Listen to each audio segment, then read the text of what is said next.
How we all doing? That's good. Are we okay? Okay, are we okay with the material in this course so far? Yeah. We're on pace, no one's feeling sort of like you have any challenges or issues or concerns they want to talk about? Okay, that's great. Are you enjoying the material so far? Yeah?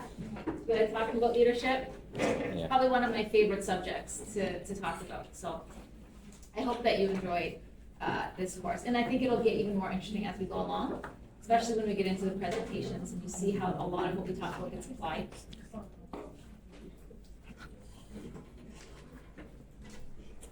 All right, so last class you'll recall we talked about putting together a strong team, stage 2, right? And important to remember that every stage in our change process is critical, right? So we can't skip stages, we can't do them in any other reverse order. There's a reason there's stages 1 through 8, so we want to ensure that we are following them in that order, right? And not skipping or rushing through any stages, because we need to go through all of them if we're successfully going to change an organization, okay?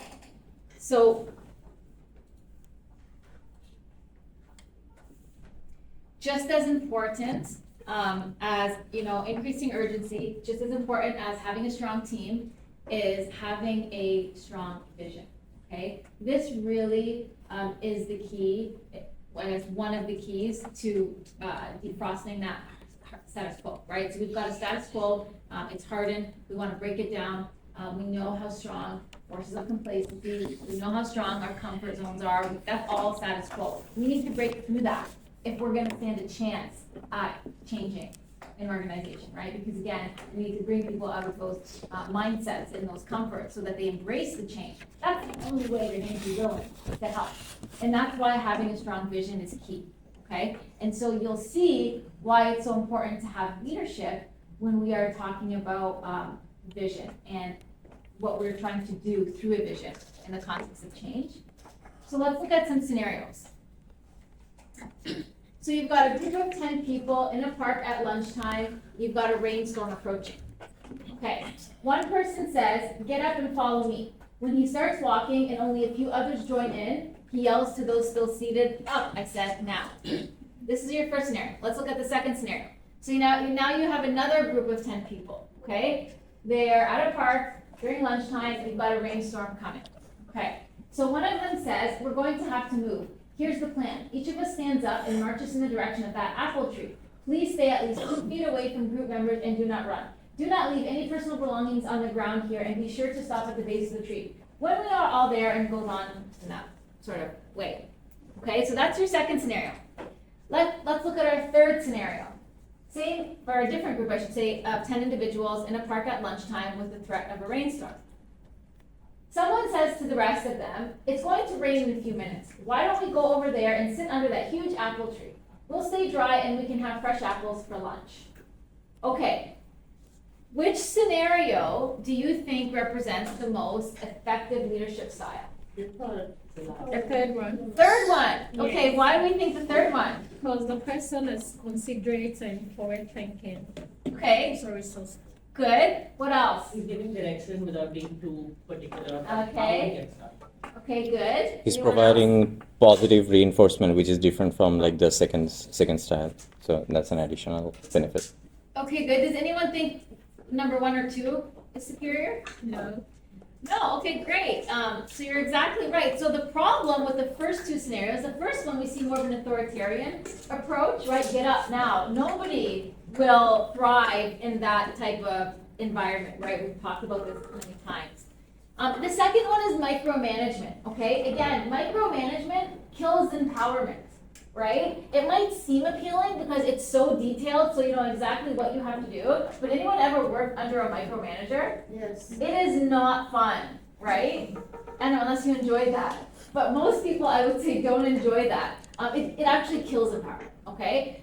And so the third approach, actually, micromanagement, along with the first one, supports status quo. Remember that. Micromanagement actually supports and reinforces the status quo. Why? Because you are not creating a situation where people feel empowered. They don't feel that they can have autonomy, right? Because the opposite of micromanagement is having autonomy, right? And you need autonomy to a degree to really break through that from that status quo.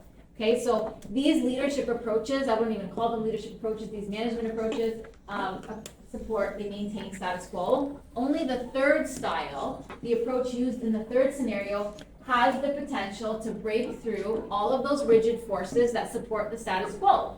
And then encourage the kind of dramatic shifts that we see in successful transformations. Why? Because that approach is based on vision. Okay, what was the vision? And vision is an essential component to all great leadership. So where is the vision here? What is it about this scenario? Obviously, it's very simplified. That suggests it's based on vision, as compared to the first two scenarios. Pardon? Why don't we go over there? Yeah, and so basically, you're asking people to get up, essentially, right? To move. Why should they get up and move? This is a simplified version, right? Remember, although it might seem obvious, well, it's a rainstorm, of course we're gonna get up. But look at people in everyday life. There is, things going on around us that are destructive, but people don't change because of status quo and complacency. So it's actually trying to illustrate that in this very simplified example, right?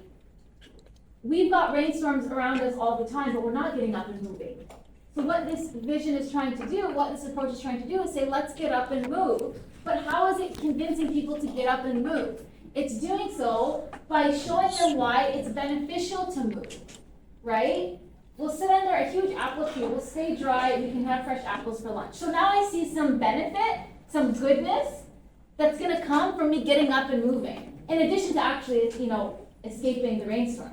That's the idea with vision, especially when you are trying to instill change. That is what you are doing. You need people to see why they should embrace the pain that you're asking them to embrace in a change, right? Because it's going to be scary. There's going to be uncertainty.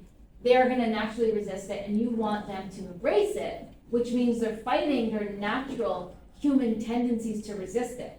And the only way to get people to do that is to somehow get them to see the benefit of that, of the change, the benefit of them doing this. What's the benefit to them?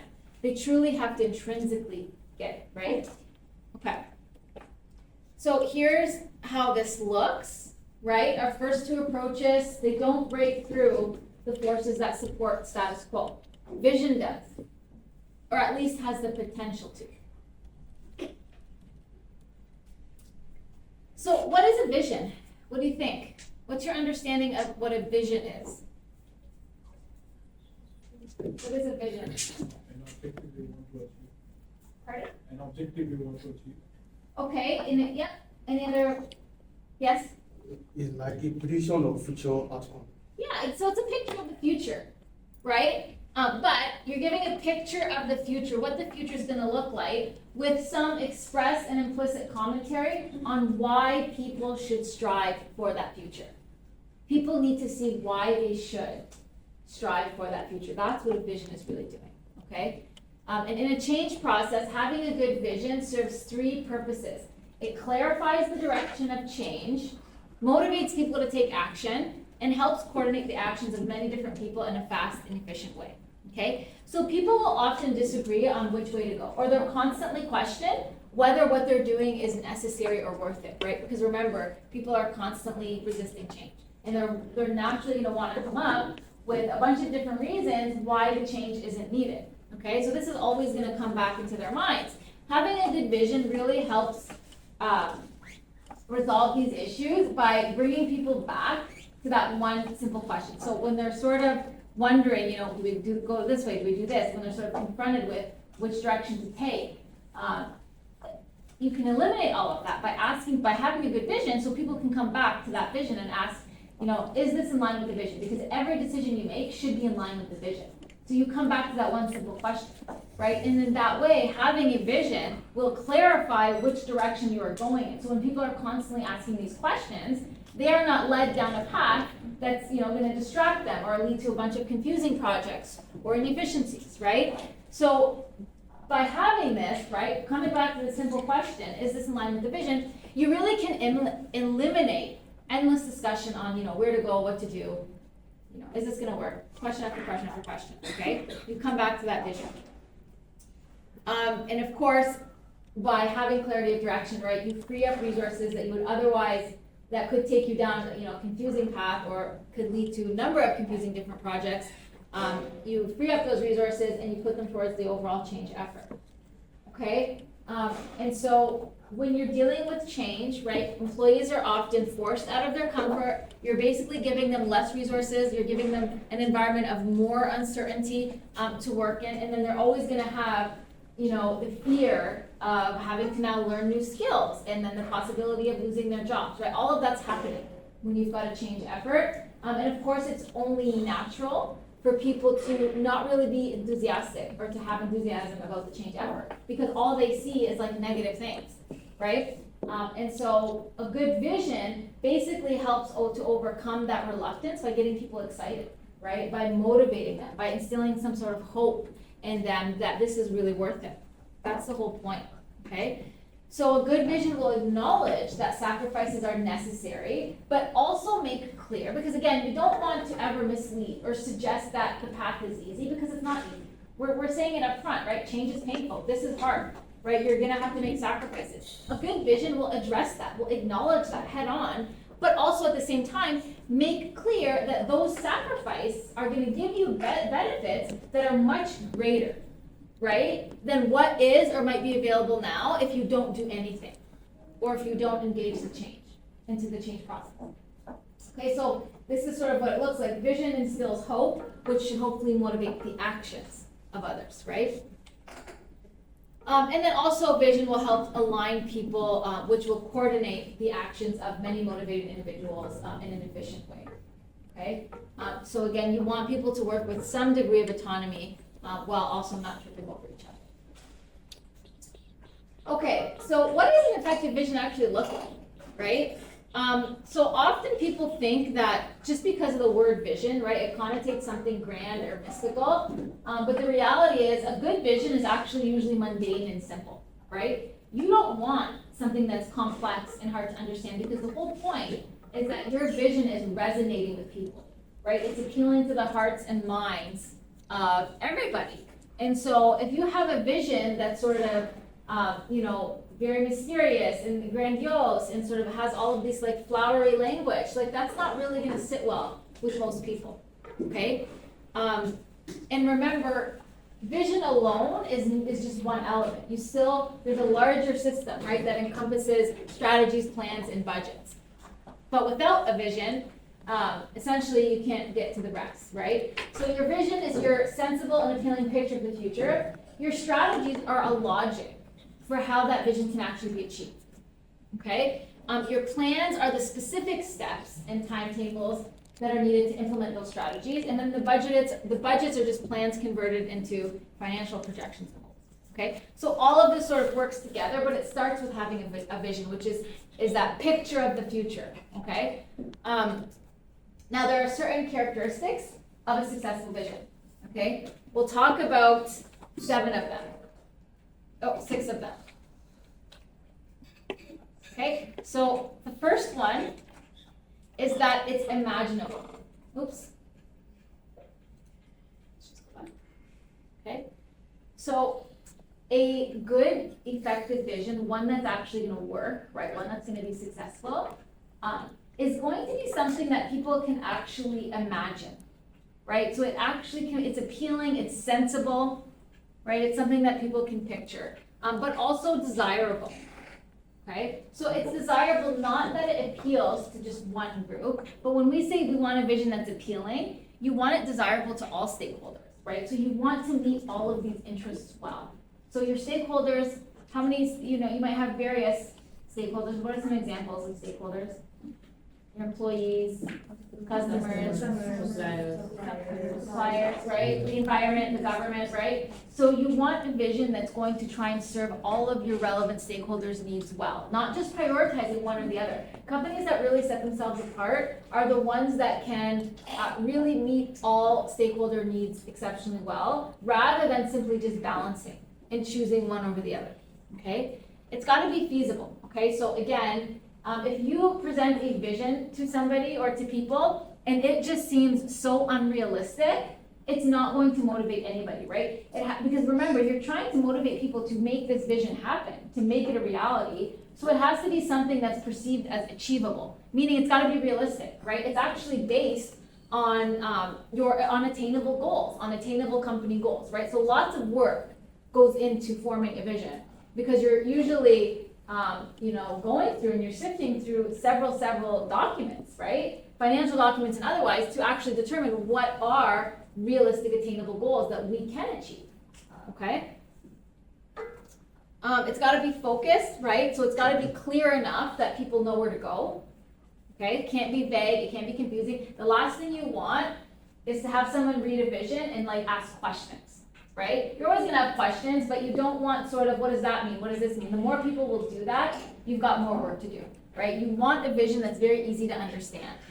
It's got to be flexible, right? So things change. So even throughout the change process, you're still going to encounter changing conditions. That might mean your vision needs to adapt. So your vision should be flexible enough that if things change down the road, it can adapt. You're still working with the same core vision, the same goals, but it's adaptable to changing circumstances. And then it's got to be easy to communicate, okay? So the rule of thumb is that you can successfully explain a vision within 5 minutes or less and gain interest and understanding. So that's your rule of thumb, 5 minutes or less. If it takes longer than that, you've got more work to do. Okay, I think we've talked about all this. Okay, let's look at some examples, right? So when you're trying to determine whether something is imaginable and desirable, right, you can ask the following questions to help sort of again, and you can apply this to different stakeholders, right? So if the vision is made real, how is it going to impact customers? For those that are satisfied, will it keep them satisfied? If they are not entirely happy, will this make them happier? For people who don't buy from us now, will this attract them? In a few years, will we be doing a better job than our competition at meeting consumer needs, right? So you're asking these questions to determine whether this is something that will appeal to your customers. And you do the same for other stakeholders, right? Employees, stockholders. Okay, so feasibility, again, we've talked about this. It means that a vision is grounded in a clear and rational understanding of the organization, its market environment, and competitive trends. Okay, so it's not something that's just coming out of thin air, right? A lot of work and study is actually being done to develop a vision. That's why it does take time. Something that ends up being what you communicate in less than 5 minutes, or 5 minutes or less, actually could take years to develop a really good vision, right? Because you're going through a lot to get this right, okay? And again, they have to be focused. So let's look at this example. If your vision is to be a great company, why is this not a good example? To be a great company, why is that not a good vision? It's too generalized. Yeah, so what does that mean? What does it mean to be Yeah, great? exactly. It's not specified. Exactly. What does that actually mean? What's the goal? Right? Because to be great could be different to different people, right? What does great translate into financially for this company? We don't know. It's so vague, right? So people are going to ask a lot of questions. There's too many unanswered questions, right? But you also don't want a vision, again, to be too detailed or closed because you want it to be adaptable. You want it open-ended enough to allow for those changing circumstances. But at the end of the day, ease of communication is key. Okay, let's look at, these are some examples of ineffective visions, right? So none of these things are really telling us much, okay? It's also not a vague list of values. So we stand for integrity, safe products, a clean environment, good employee relations. That's not a vision, right? Again, vision is something very specific. And so where's the direction in that? You can list your values and that's fine, but that's not a vision because a vision is also doing many other things that we talked about, right? The 6 characteristics, right? A vision is giving you direction. Well, that's not giving you direction. You're asking yourself these questions, right? Is the vision accomplishing these? Is it desirable? Is it imaginable? Is it focused? Is it clear? Is it easy to communicate?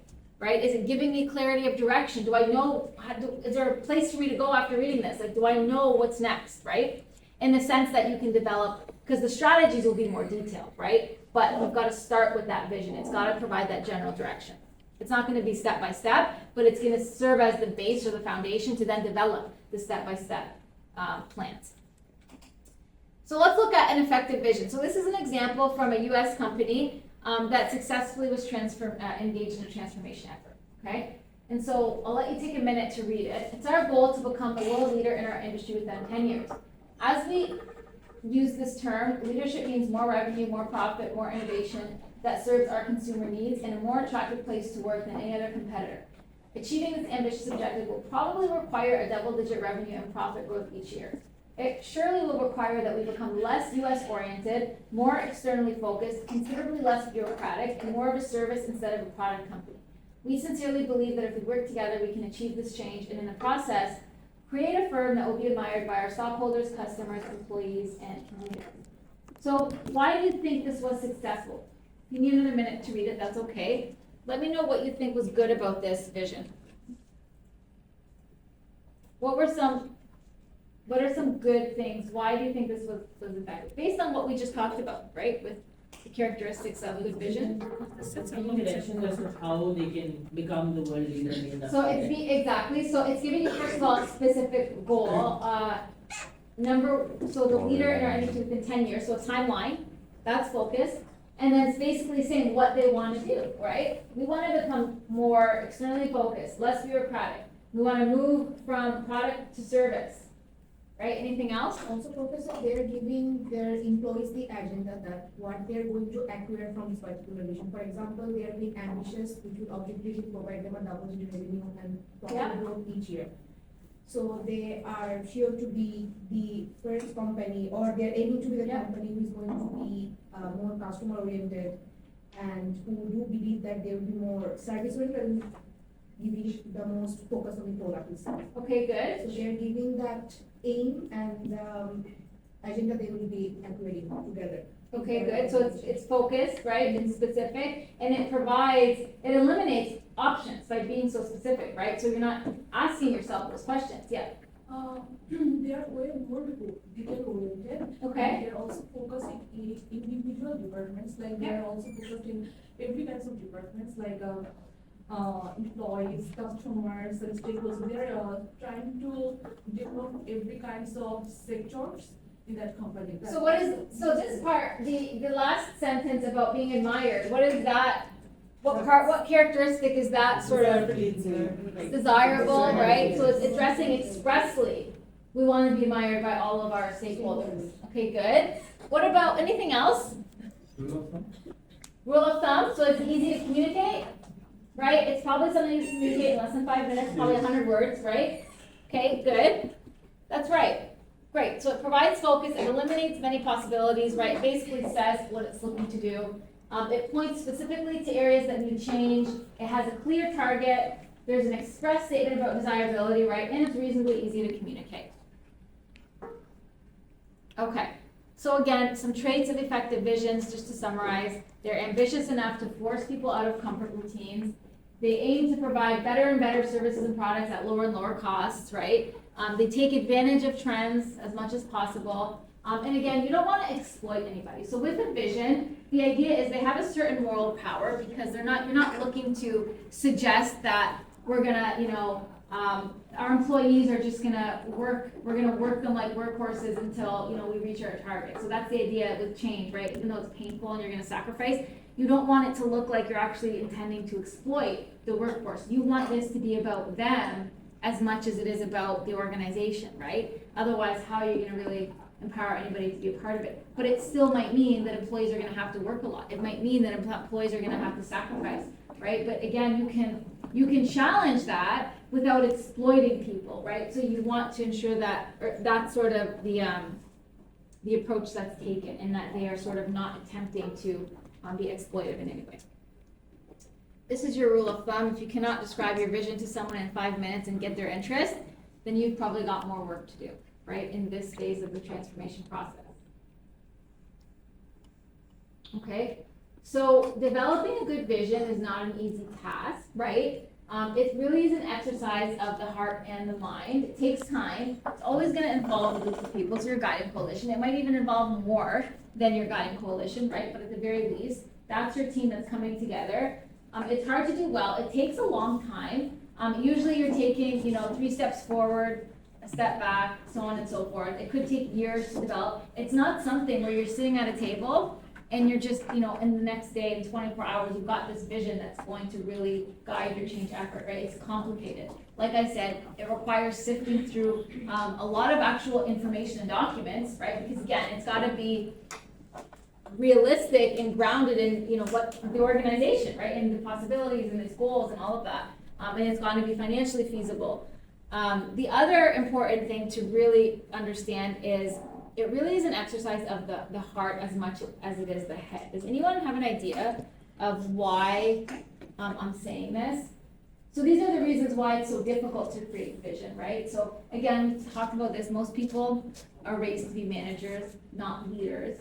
And it takes leadership to do this, right? Because again, what is it about leadership? Like kind of that point touches on this idea that it's something that's it's a task of the heart just as much as it is the head. So it's intellectually challenging, and it requires logic and sort of accessing those parts of the brain. But what is it about the heart? What is the emotional part of this? Where does that come from, and how does that connect to leadership? The leader has to show that he's passionate about what they're doing. Okay, so that's a big part of it, right? So part of what you're developing a picture of the future. So you've really got to ask yourself, what are our deepest desires, right? What do we actually want, right? And that's got to translate somehow into a vision. But that's got to come from inside, right? So somebody really has to know who they are, to know what their values are, what they want the organization's values to be, right? Because usually that's a product of your people. Organizations are made up of people, right? So when we're talking about what an organization wants, at the end of the day, it's what people want. And so the task of the leader is to look inside themselves and to determine what those values are, right? And that's going to shape that organization.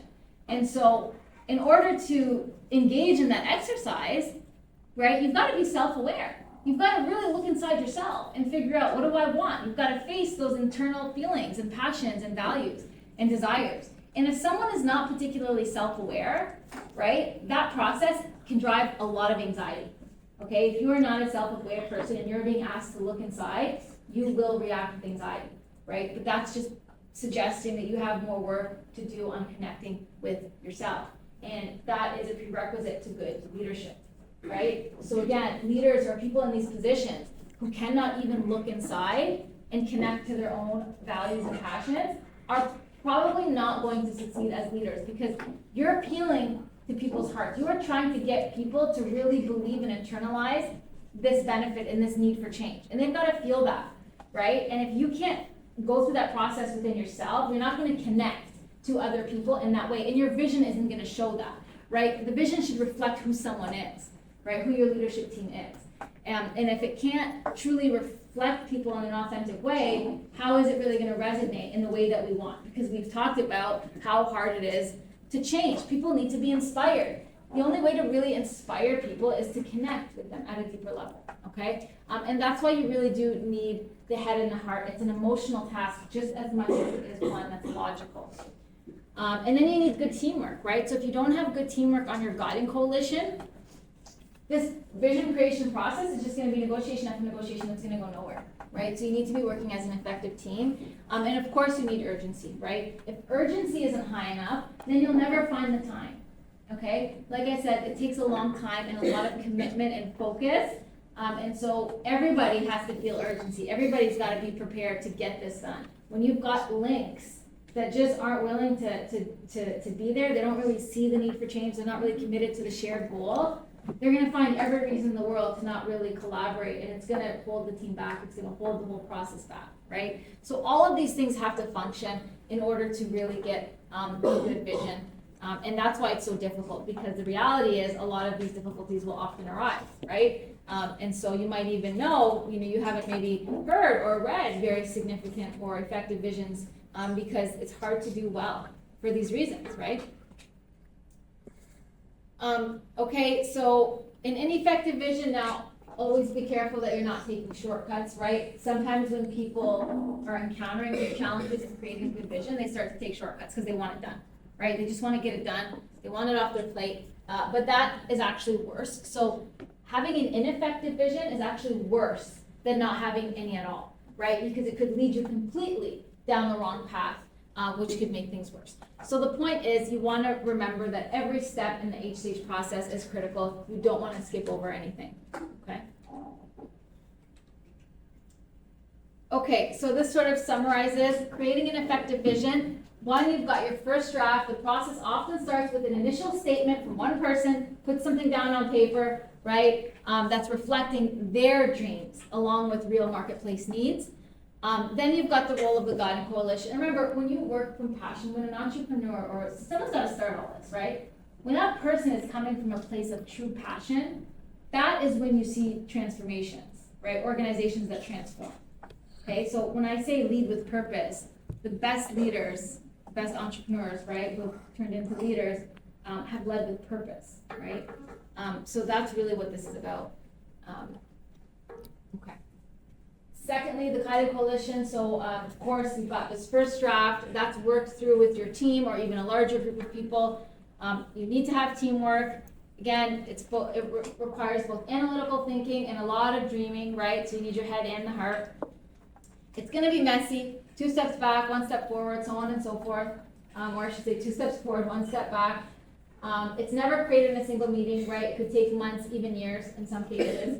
But the end product, or this whole process, should result in a direction for the future that is desirable, feasible, focused, flexible, and something that you can convey in 5 minutes or less.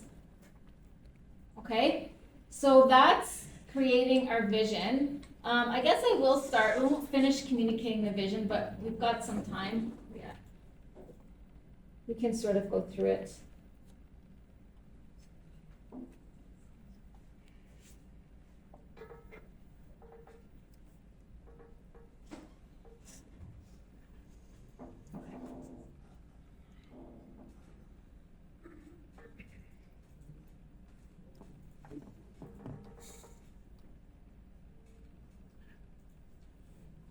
Any questions on developing our vision, stage 3? No questions? Okay, let's spend some time. Well, I feel like I went fast through that. Did I go too fast? Does anyone need me to go back?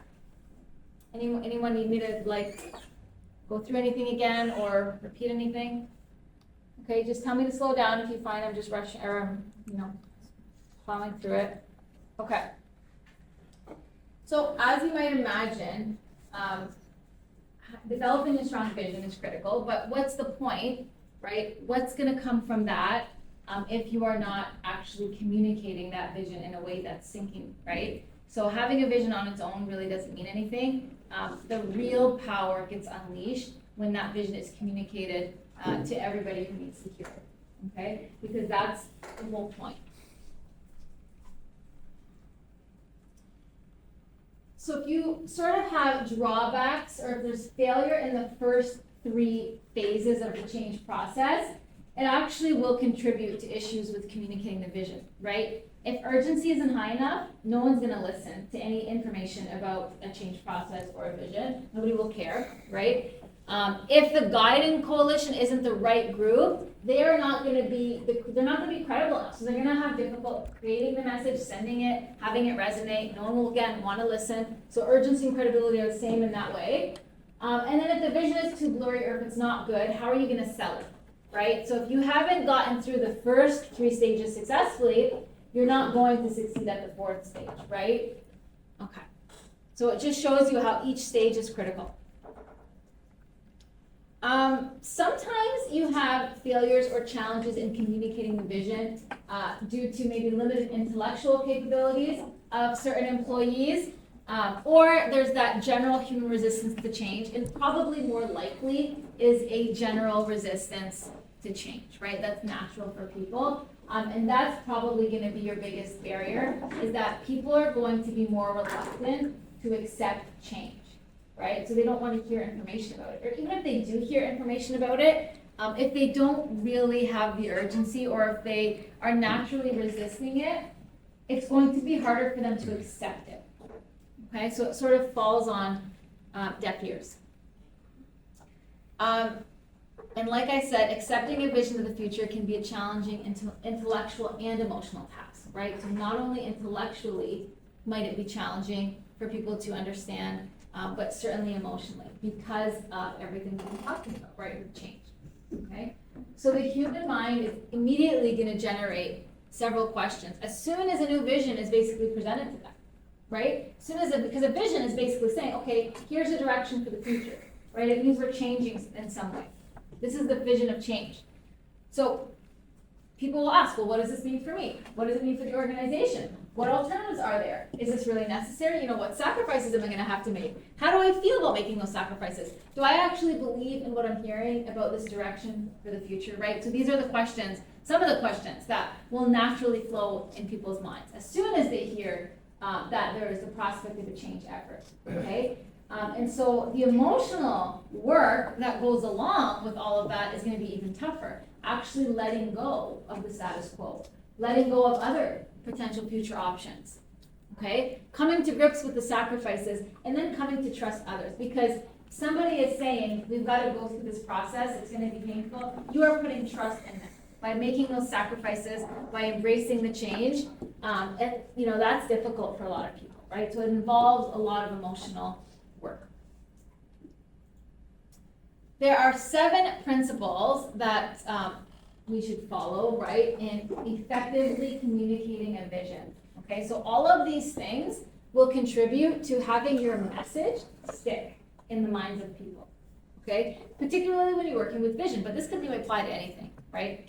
Sort of rules of communication. So keep it simple, okay? And you may have remembered this stuff from your communications class, right? A lot of these points are just basic principles of communication, right? But even more so when we're dealing with vision and you've got change in there and we know how difficult that's going to be, we know the resistance that's going to come with, you got to keep it simple, okay? Any communication will work best when it's direct and simple. And we've talked about this, right? And probably, if you had me before, I've said it, which I don't think anyone here has, but it's always harder to be clear and concise than it is to write, you know, with flowery, wordy, overcomplicated language. Okay, so the challenge is actually to be clear and to be concise. Just because something is shorter doesn't mean it's less effective. Less is actually more. Although I know students often think, you know, the more we write, the better it is, the more marks we're going to get. You need to throw that thinking out the window if you haven't already, right? The less you write, the more concise, the more effective your message, whether it's writing or verbal. And you know, rule of thumb is sort of when you're writing, for example, every sentence that you write, when you're reviewing, you need to think about, is this adding value to my point?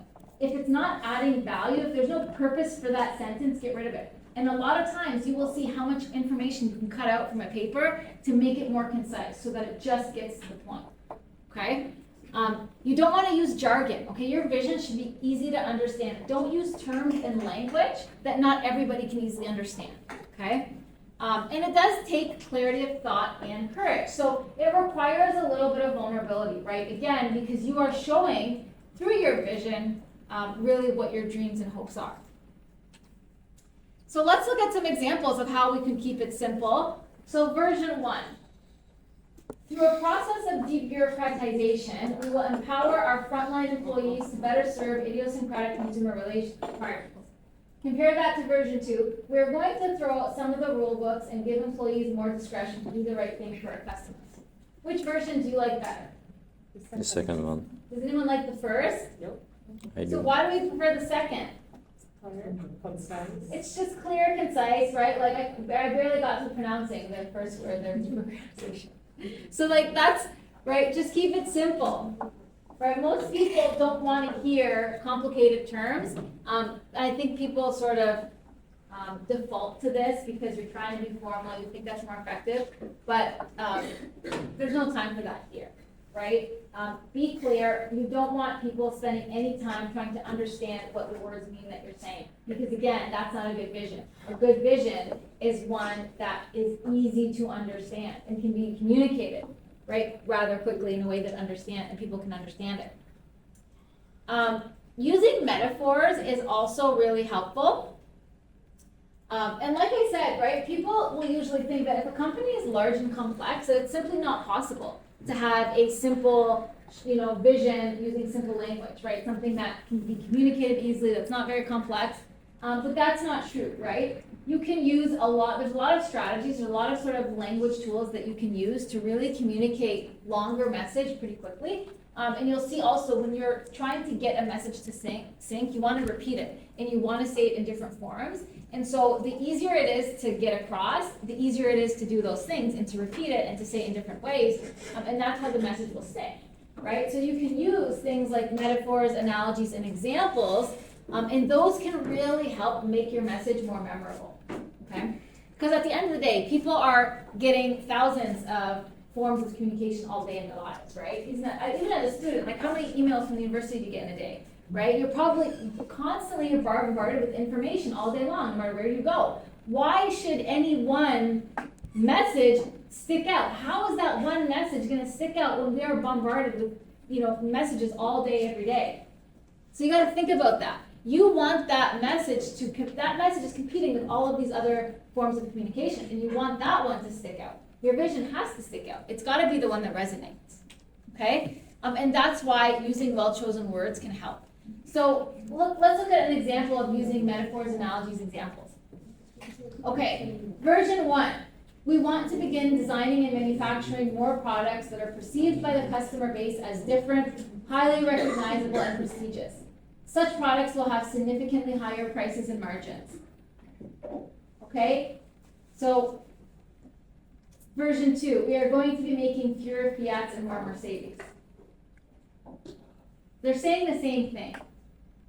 Okay, which one do you think is more likely to resonate? Anyone think 1? Who thinks 2? So what is it about the second one that's more likely to be received? It's just It uses an analogy, right? it's an analogy. Basically, yeah, it's saying the same message, but in a way that people can quickly understand. It's very direct. And we understand, right? This presumes that we know the difference between a Fiat and a Mercedes, but that's the only part that I would, sort of question, is that it presumes people know the difference, but let's presume they do. It's the idea, right, of making those comparisons, as opposed to using a bunch of language. Again, visions will usually be more effectively communicated when you're using multiple forms, right? So it's the same message, but it's got to come at people from different directions, right? The more often and the more, the variety of directions the message hits somebody, the more likely they will be to retain it, okay, and to absorb it, and also to remember it, both intellectually and emotionally, okay? We know that effective information transfer almost always requires repetition, okay? So mentioning a sentence here, a paragraph there, right? You can mention that, not the entire vision doesn't have to repeat it in full, but the idea is when people keep hearing it over and over and over again, it's more likely to resonate, right? Even if you've got bits and pieces, right? These brief mentions can add up collectively to a massive amount of communication, okay? I mean, we all know this, right? Like how many times do we need to be told something before sometimes it sticks, right? It's no different with a vision. So again, it's something that you do have to repeat so that it can really sink in. This is probably one of the most powerful way, or the most powerful way to communicate a new direction is through behavior, right? So leading by example. Nothing will undermine your vision more than the leaders saying that they want you to do X, but then they're doing Y, or they're doing something inconsistent with what they're saying for you to do. That will undermine the message, right? And that actually will disempower people, even if they're otherwise empowered, okay? When people at the top, right, when your change coalition, the top 5 or 50 people are living the change vision, employees are much more likely to actually grasp it, right? Regardless of how many times you might hear or read about a vision, when people are actually living it, it is much more powerful as a way to communicate something than endless amounts of writing and talking about something. It just gives credibility to the whole thing, right? Okay. Let's look at an example here. So we had a change effort at a major airline that's related centrally to customer service, okay? So the main component to that change effort was about customer service. And in practice, whenever the CEO received a letter of complaint from a customer, he would personally send a response back within 48 hours. After a while, stories about his letter would circulate throughout the company. The net result, outside research firm finds that 90% of employees can describe the change vision when asked, and nearly 80% say they believe that senior management is committed to making it a reality. So what's the message here?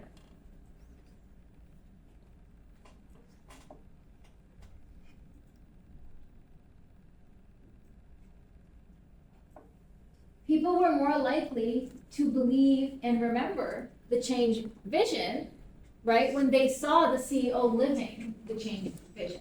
That's the point. Leading by example is the most powerful way to communicate your message.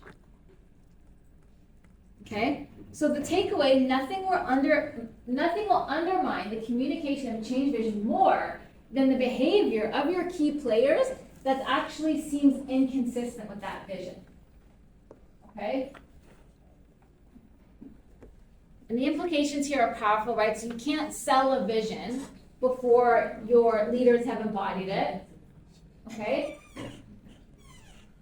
We have questions? I hear talking, so I don't know if are we just getting tired or do we have any questions? Where we at? Okay, so the other point I want to make here is that it is important to observe your the behavior of your managers, top executives in this situation, because and this is from the Guiding Coalition's perspective, right? Because if you do have inconsistencies, it's really important that they are addressed immediately. Because when there's an inconsistency between what you're saying, like what you're saying you want for the company, what you're saying you want people to do, and what they can see is happening, whether it's through your behavior or through something else, when that inconsistency is there and not addressed, what's going to happen? What naturally might happen in the minds of people? So if you're saying we need to cut costs, and this is why we've got to justify closing certain offices, which might mean laying off people, and people are seeing this, and you're asking them to embrace this change process. But then at the same time that you're saying that, people are also seeing several visible resources, a lot of jets, like activities where you're taking out executives and board members to meetings around the world, right? What's the problem? What's going to happen in the minds of people perceiving this?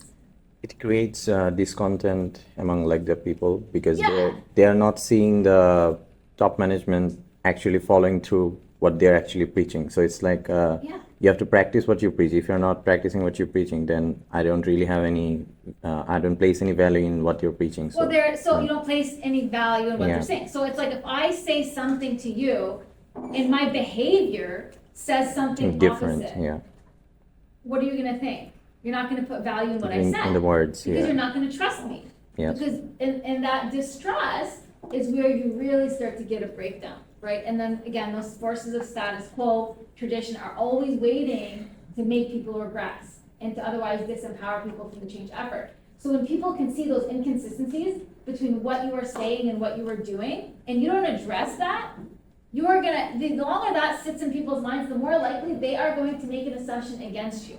They're in the assumption, the natural thing to do, the natural human thing to do, is to actually form an assumption that's not in your favor. So one that, this person is not trustworthy, right? People naturally don't, some people might, see the benefit automatically, but most people in those circumstances, their assumption will be to the negative and that they can't trust that person's word, okay? So the point is what you need to do in these circumstances is you address, because sometimes there might be an inconsistency between what you're saying and what people are seeing, but there might be a reason, there might be a valid reason for that inconsistency. And if you're open and transparent about that, then you're eliminating the potential for whoever's receiving that to form a negative assumption about that inconsistency, right? So you can still preserve your credibility, you can preserve the trust relationship, but the point is you have to address that. And so an example, you've got a company laying off employees to save costs. Then they turn around and lease 6 corporate jets to use for executives. Or while Christmas parties are being canceled in some locations to save money, the CEO is flying up the entire board to England for one of its meetings. Okay, so those are inconsistencies. And that may be hard to grasp for employees, but again, sometimes there are reasons for these things.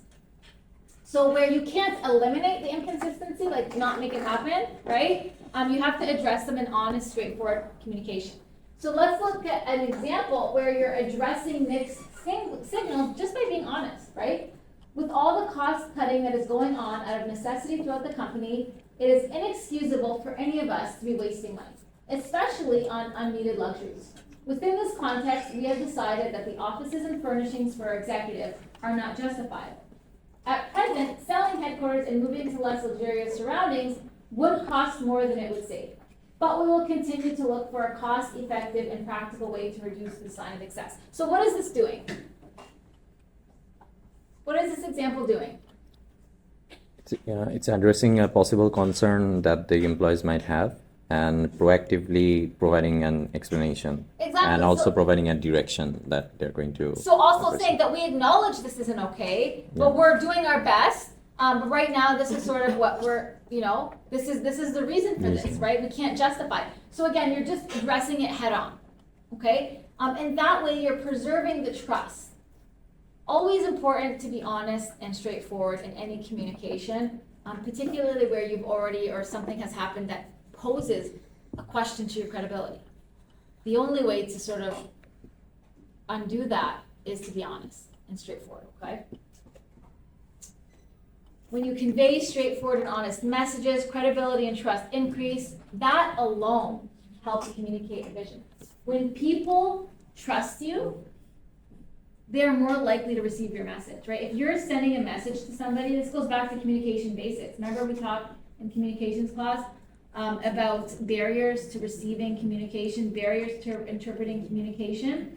One of those barriers are psychological barriers in that, let's say you don't trust the person who's telling you a message. Even if what they're telling you is true, is there a chance you're probably not going to believe what they're saying if you don't trust them?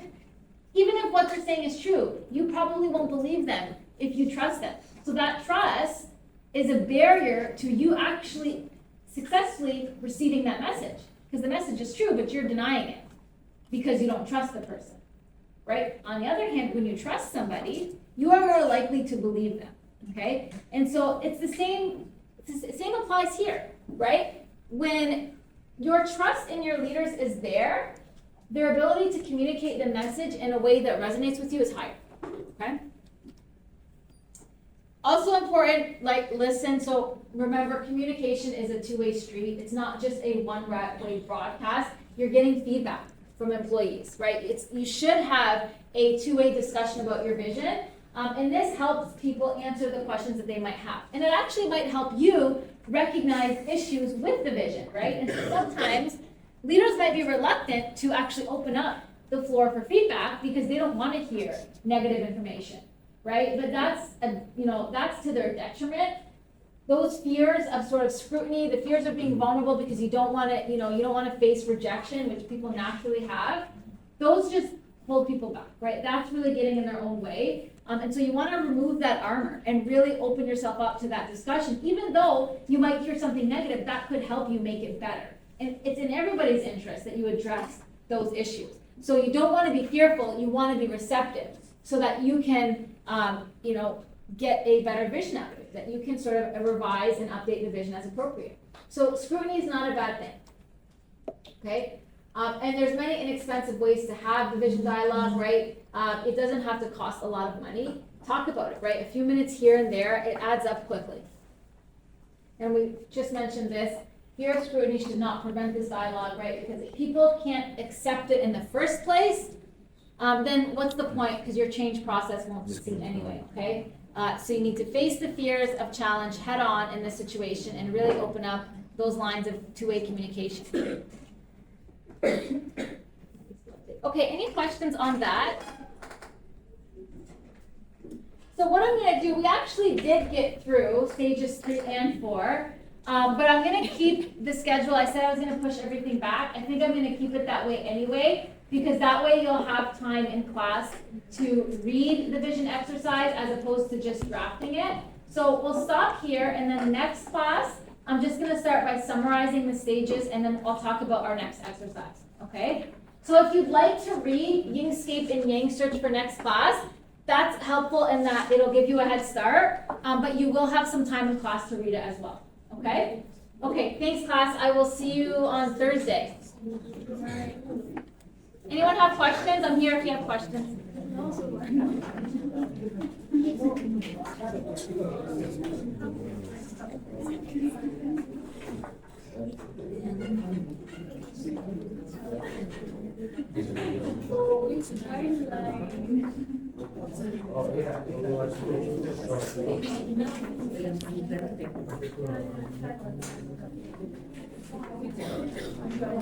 Hi.